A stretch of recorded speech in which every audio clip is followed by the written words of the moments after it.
You know, at every single crime scene, there's this silent battle being fought. On one side, you have a criminal desperately trying to erase their story, and on the other, you have a scientist trying to listen for the whispers that the evidence leaves behind. Today, we're going to dive right into this ultimate duel between deception and detection. This quote really just gets to the heart of the problem, doesn't it? A crime scene isn't just a random collection of objects, it's a whole narrative. The real question is, who's the author? Is it the truth of what actually happened, or is it a criminal who has every reason to mislead? And that's because criminals are actively working against the investigators. I mean, they're not just trying to escape, they are trying to literally rewrite history. They turn the crime scene into a kind of illusion, a stage that's been set to point fingers in the completely wrong direction, create a ton of confusion, and, at the end of the day, hide their own guilt. So, how do they do it? Well, it's not random. There's a playbook, a series of deliberate, calculated steps they take to build this false reality. Let's break down exactly how a lie is crafted at a crime scene. Okay, so crafting this kind of lie is usually a pretty methodical, three-step process. First up, erase. This is all about wiping down weapons, cleaning up blood, basically obliterating anything that could physically connect the criminal to that scene. Second, stage it. Rearrange the furniture to fake a struggle, or maybe move a body to suggest a totally different cause of death. And finally, plant falsehoods. Leave behind a stray cigarette butt that isn't yours, or a misleading note just to send the whole investigation on a wild goose chase. So, when you boil it all down, it's about one thing: narrative control. The criminal's main goal is to become the ghostwriter of the crime scene. They want to create a story that's so compelling and so consistent that investigators won't even think to look for the real author. But for every move a criminal makes, science has a countermove. Science doesn't fall for a good story. It demands proof. So let's take a look at how the forensic toolkit is basically designed to dismantle these carefully crafted deceptions piece by piece. So a criminal thinks they've wiped a surface totally clean. But here's the thing. The oils and sweat from their fingertips leave behind an invisible impression, what's called a latent print.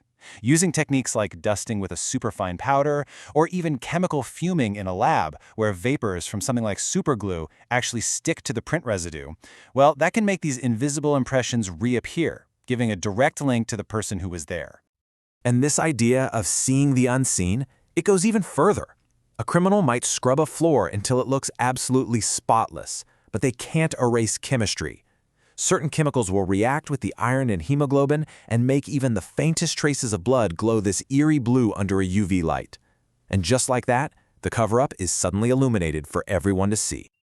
Okay, let's talk ballistics for a second. When a gun is fired, it leaves these microscopic scratches on the bullet and the casing.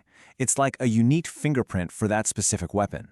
By matching these markings, forensic experts can link a bullet found at a crime scene directly back to the gun that fired it. It's an incredibly powerful way to connect the dots. And this duel isn't just physical, it's digital too.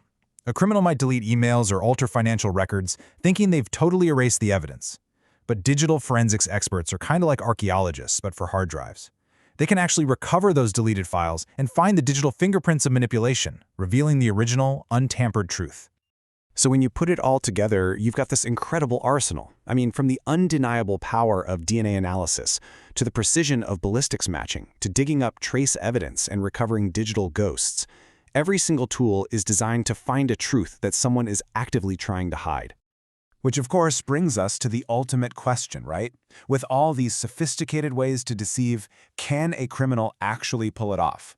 Can the story they create be so perfect that it fools the unblinking eye of scientific analysis? Well, the answer, pretty much always, lies in the evidence itself. Because no matter how careful a person thinks they are, the physical world remembers what happened, even when people try really, really hard to make it forget. And that right there is the criminal's biggest mistake. That single hair that doesn't belong. The tiny fiber from a piece of clothing caught on a splintered doorframe, a speck of soil from a shoe. An elaborate lie is just like a house of cards. All it takes is one small, solid piece of truth to bring the whole thing crashing down. And really, that's what it all comes down to. Evidence speaks its own language. It doesn't get emotional, it doesn't get confused, and it absolutely does not lie. Forensic science is simply the art of translation, of listening to what the physical world is telling us and revealing the true story that it holds. So, maybe the next time you're just walking through the world, think about that. Every object, every surface holds a hidden history. It makes you wonder, what silent stories are all around us, just waiting for the